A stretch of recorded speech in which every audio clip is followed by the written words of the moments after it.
Hello students, I am Gunjan Tandon. Welcome to my channel grow with Gunjan.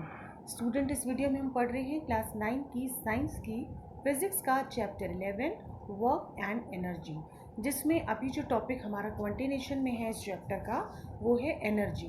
Previous videos में हमने work done, what is work, ये सारी चीज़ें study करी। Then हमने व्हाट इज़ एनर्जी को स्टडी किया और आज हम एनर्जी के हमने जो काइंड्स पढ़े थे, मैकेनिकल एनर्जी जिसमें से हमने सबसे पहले लिया था पढ़ने के लिए, उसमें हमने डिस्कस किया था काइनेटिक एनर्जी। काइनेटिक एनर्जी हम प्रीवियस वीडियोस में डिटेल में पढ़ चुके हैं, उसका आपको लिंक इस वीडियो के डिस्क्रिप्शन बॉक्स में मिल जाएगा। राइट, अब में हम देख लेते हैं कि what is potential energy. Mechanical energy के दो फॉर्म्स होते हैं, potential energy and kinetic energy.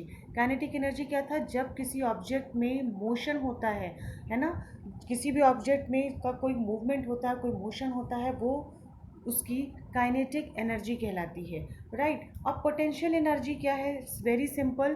Potential energy, it is the energy possessed by an object by virtue of its position और configuration, it's called potential energy.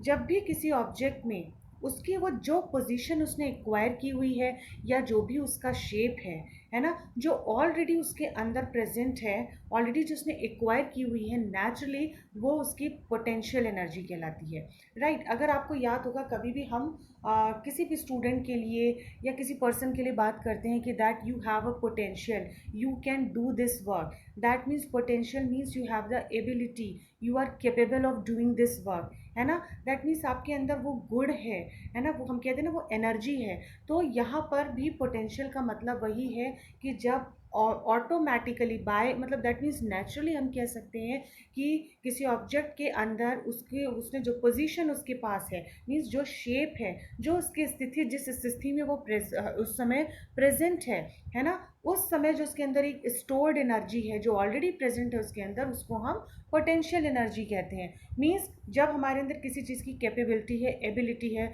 हमारे अंदर वो potential है और उसे हमें कब यूज़ करना है ना। कहते हैं ना कि पोटेंशियल है तुम्हारे अंदर, you can become a singer, you can become a doctor, you can become a professor. That means आपको बचपन से आपके अंदर वो पोटेंशियल दिखाई देता है ना। कब यूज़ करना है? व्हेन यू ग्रोन अप, उसके अकॉर्डिंग आप स्टडी करते जाते हो and then you use your energy in your studies, है ना। तो यही मीनिंग है पोटेंशियल एनर्जी का in the scientific term also. Potential energy is relative term. You can choose reference position where it is zero. Means मान लीजिए कोई zero means कोई डॉग, हमने बहुत सारी चीज़ें ऐसे एग्जांपल देखे, कोई डॉग सो रहा है या फिर जो है किसी भी टेबल पर कोई बुक रखी हुई है, तो हम ये कह सकते हैं उसके अंदर एनर्जी है। यस, हम कह सकते हैं क्योंकि वो अभी जिस पोजीशन में है वो उसके अंदर अपनी एक स्टोर्ड एनर्जी है, एक पोटेंशियल है उसके अंदर। डॉग सो रहा है तो दैट मीन्स उसके अंदर कोई एनर्जी है ना, पोटेंशियल है, जिसकी वजह से वो उस कंडीशन में है।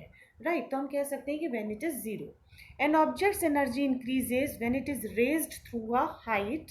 This is because work is done on it against gravity while it is being raised. अच्छा, किसी भी ऑब्जेक्ट की एनर्जी कब इंक्रीज करेगी, है ना? जब हम उसको ऊपर उठाएंगे, है ना। वर्क डन करते हैं ना, वर्क डन भी तो यही है कि भाई फोर्स लगाया, किसी ऑब्जेक्ट का डिस्प्लेसमेंट हुआ, भाई वर्क डन की बात हो रही थी, दैट मीन्स हमने कुछ एनर्जी लगाई होगी। एनर्जी इंक्रीज कर रही है जब हमने किसी भी ब्लॉक को नीचे से उठाकर ऊपर एक हाइट तक ले गए, है ना। क्यों? क्योंकि हमने उसकी ग्रेविटी के अगेंस्ट वर्क किया है। एंड ग्रेविटी हमें ये बहुत क्लियर है कि क्या होती है कि भाई अर्थ अपनी ओर जो है हर चीज़ को अपनी तरफ डाउनवर्ड अट्रैक्ट करती है, खींचती है, और वो जो फोर्स लगाती है उसको हम ग्रेविटेशनल फोर्स कहते हैं, है ना।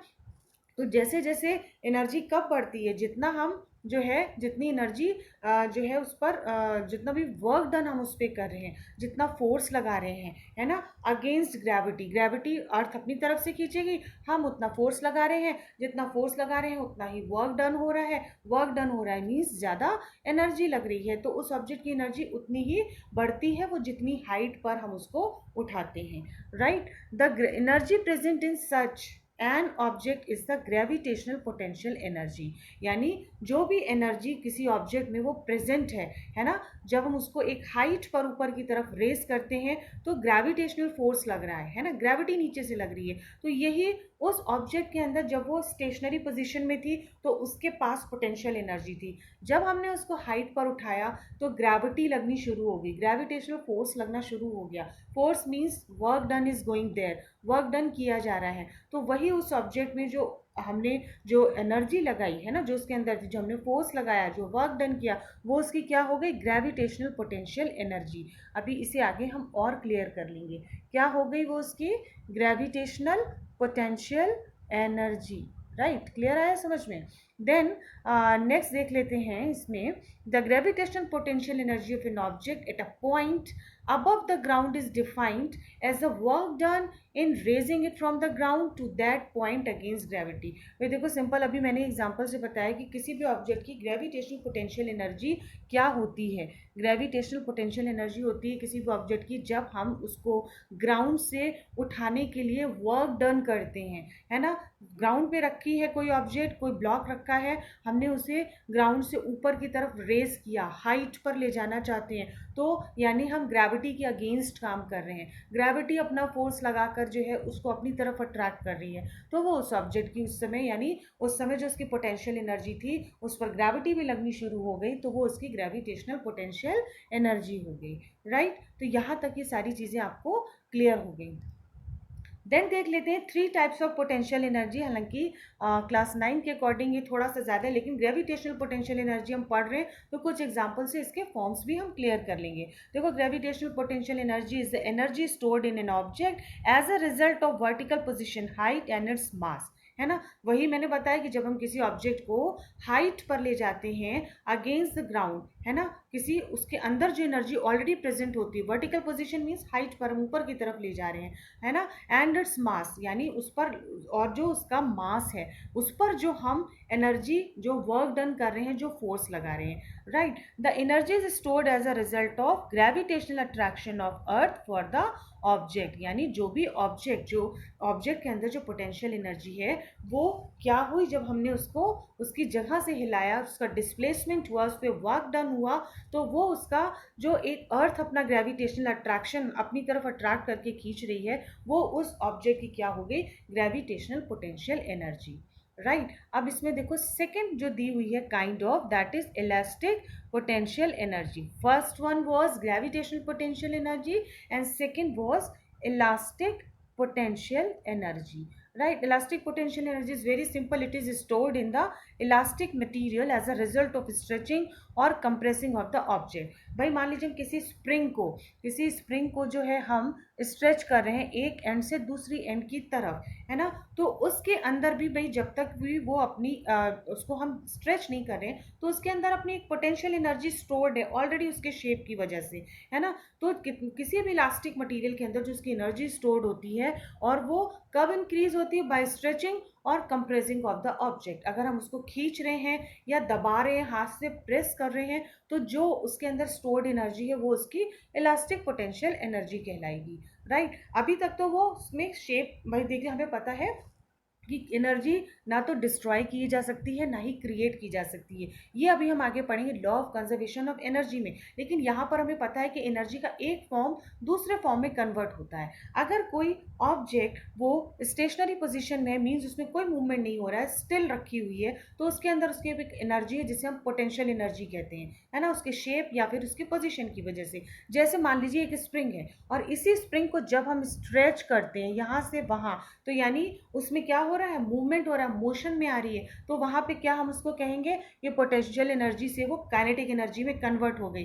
अगेन जब वो एक कंप्लीट शेप एक्वायर कर लेती है तो फिर काइनेटिक एनर्जी जो है वो पोटेंशियल एनर्जी में जाके कन्वर्ट हो जाती है वापस। वो जिस शेप, मतलब जो फाइनल उसका शेप जो स्ट्रेचिंग होती है वहां पे जाके वो फिर स्टोर हो जाती है, जहाँ पे काइनेटिक एनर्जी जो है वो पोटेंशियल एनर्जी में कन्वर्ट हो जाती है। इस चीज़ को हम law of conservation of energy में बहुत अच्छे से क्लियर करेंगे, लेकिन ये ध्यान रखिएगा energy can never be created, can never be destroyed. उसको कभी भी ख़त्म नहीं किया जा सकता, ना ही हम उसको जो है मतलब कहते हैं ना उत्पन्न कर सकते हैं। वो अपने आप एनर्जी जो है वो एक फॉर्म से दूसरे फॉर्म में कन्वर्ट होती रहती, क्रिएट होती रहती है। राइट, थर्ड फॉर्म है यहाँ पे chemical potential energy.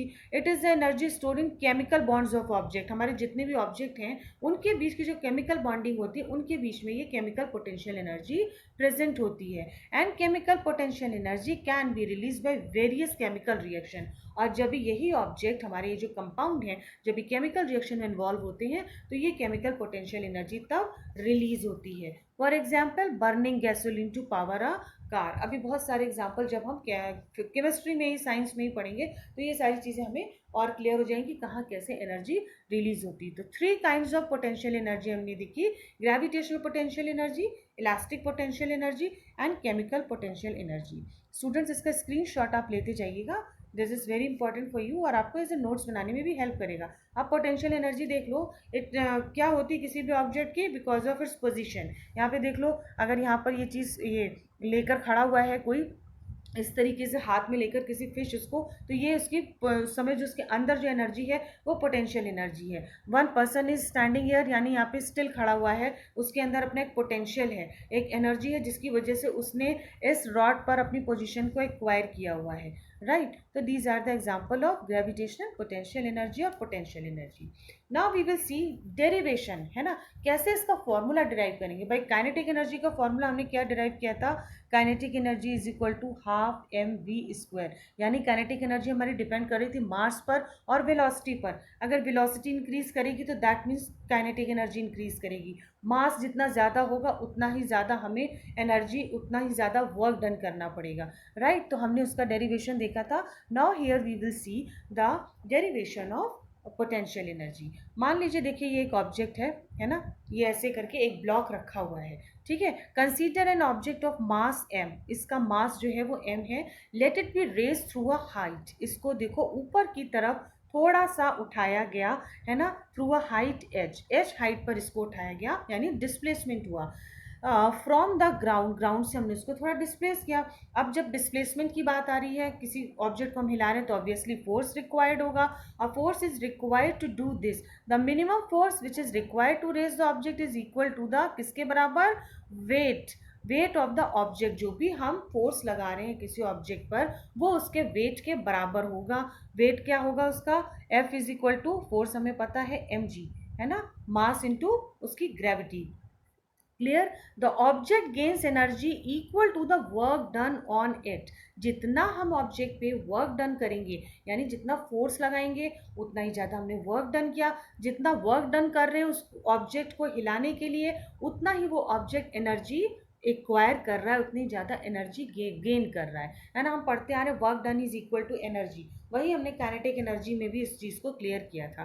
Clear. Then let the work done on the object against gravity BW, है ना। मान लो जो वर्क डन ग्रेविटी के अगेंस्ट, यानी हमने इस ऑब्जेक्ट को जो है वो ग्राउंड से उठाया तो वे नीचे से ग्रेविटी भी तो लग रही है ना, उसके अगेंस्ट जो वर्क डन किया है उसको हमने W मान लिया। तो यहाँ पे क्या हो गया, work is equal to force into displacement, force into displacement, है ना। अब फोर्स क्या है हमारा mg, है ना। आगे देखते हैं इसमें हम, since work done and the object is equal to the mgh, कैसे हो गया भाई, w is equal to f into s, या f इंटू हम डिस्प्लेसमेंट कह सकते हैं, ठीक है। f क्या था हमारा, मास इंटू ग्रेविटी, और s हमने की जगह पर हमने रिप्लेस करके क्या लिया था, हाइट को लिया था, है ना, क्योंकि हम वर्टिकली अपवर्ड, है ना, वर्टिकल पोजीशन में जो है ऊपर हाइट की तरफ उसको ऑब्जेक्ट को रेज कर रहे हैं। So work done on the object is equal to the mgh, है ना। तो निकल के हमारा यहाँ पर आ गया W is equal to mgh, and energy equal to mgh unit is gained by the object. और जितना वर्क डन, यानी वर्क डन कितना हुआ है इक्वल टू mgh, उतनी ही हमारी एनर्जी वो भी mgh हो गई जो उस ऑब्जेक्ट ने एक्वायर करी। This is the potential energy of the object. तो यही इस ऑब्जेक्ट की क्या हो जाएगी, पोटेंशियल एनर्जी। आप इसको EP is equal to mgh करके भी लिख सकते हैं, या potential energy is equal to mgh, इस तरीके से भी हम इसका डेरिवेशन में लिख सकते हैं, कंफ्यूज मत होइएगा। ये हो गई पोटेंशियल एनर्जी, या फिर P is equal to mgh, है ना। तो यानी जितना वर्क डन किसी ऑब्जेक्ट पर किया गया वो किसके इक्वल हुआ, जितना उसमें फोर्स लगाया गया। फोर्स कितना था, मास इंटू ग्रेविटी इंटू हाइट, है ना, इंटू हाइट। और जो भी उस पर अब एनर्जी लगी उतनी ही एनर्जी, जितना वर्क डन किया था ऑब्जेक्ट ने भी लिया, उतनी एनर्जी गेन करी उसने। So this is the potential energy of the object, और इसका फॉर्मूला हो गया ये EP is equal to mgh. So the potential energy of an object at a height depends on the ground level और zero level you choose. आप किसी भी object की जो आप पोटेंशियल एनर्जी क्या डिपेंड करेगी ऑब्जेक्ट की, मतलब जिस हाइट से उसको ऊपर ले जाया जा रहा है ना, यानी जब वो ग्राउंड लेवल से ऊपर जा रही थी किसी हाइट पर जा रही है तो उस समय उसके पास कितनी पोटेंशियल एनर्जी थी, या फिर वो बिल्कुल जीरो स्टेट में थी. An object in a given position can have a certain potential energy with respect to one level. किसी भी ऑब्जेक्ट की वो जिस भी पोजिशन में है उसके पास अपनी कोई पोटेंशियल एनर्जी है, ये हम सब जानते हैं, with respect to one level, वो जिस लेवल पर प्रेजेंट है, and different value of potential energy with respect to another level. और वही ऑब्जेक्ट जब हाइट पे ऊपर की तरफ जाता है तो उसकी पोटेंशियल एनर्जी वहां पर क्या होगी, डिफरेंट होगी. राइट, तो यहाँ पर हमने देखा कि क्या चीज पोटेंशियल एनर्जी है. मीन्स किसी भी ऑब्जेक्ट में उसकी जो वर्चुअल पोजीशन में जो उसके पास उसके एक जो उसकी अपनी शेप की वजह से, अपनी पोजीशन की वजह से जो पोटेंशियल है, जो एनर्जी है, उसे हम पोटेंशियल एनर्जी कहते हैं. बात करी थी हमने ग्रेविटेशनल पोटेंशियल एनर्जी की, क्या होती है, दैट मीन्स जो भी हम किसी ऑब्जेक्ट को उसकी हाई मतलब मीन्स उसको ग्राउंड पर है ना, उसकी ग्रेविटी के अगेंस्ट जब वर्क डन करके एक निश्चित हाइट पर ले जाते हैं तो उस ऑब्जेक्ट की एनर्जी उतनी ही इंक्रीज करती है. यानी ग्रेविटेशनल पोटेंशियल एनर्जी क्या होगी किसी ऑब्जेक्ट की, जब हम कोई भी काम उस ऑब्जेक्ट पर ग्राउंड लेवल से हटकर करते हैं, वर्क डन करते हैं, उसको ऊपर की तरफ ले जाते हैं, अगेंस्ट टू ग्रेविटी जाते हैं, तो वो उस ऑब्जेक्ट की क्या हो गई, ग्रेविटेशनल पोटेंशियल एनर्जी. राइट, हमने काइंड्स ऑफ पोटेंशियल एनर्जी में elastic potential energy, chemical potential energy को देखा. जो इलास्टिक पोटेंशियल एनर्जी जितने भी इलास्टिक मटेरियल्स हैं, लाइक रबर बैंड और जो भी हमारी स्प्रिंग है, जिनको हम स्ट्रेचिंग और कंप्रेसिंग करने पर उस ऑब्जेक्ट में प्रेजेंट होती है. केमिकल पोटेंशियल एनर्जी किसी भी ऑब्जेक्ट में के केमिकल बॉन्ड्स में प्रेजेंट होती है और रिलीज कब होती है, when the object takes part in chemical reaction. Right, अब हमने इसका डेरिवेशन देखा था, तो यहाँ पर ये इसका फॉर्मूला निकल कर आया, यानी किसी भी ऑब्जेक्ट पे उसका वर्क डन इक्वल टू होता है किसके, उसके mass into gravity and height के, और वो ऑब्जेक्ट उसी वर्क डन के इक्वल एनर्जी गेन करता है. This is the potential energy of the object. Clear? I hope students it is clear to you all. If you like my video, please like, share and subscribe. Till then, keep watching and keep learning.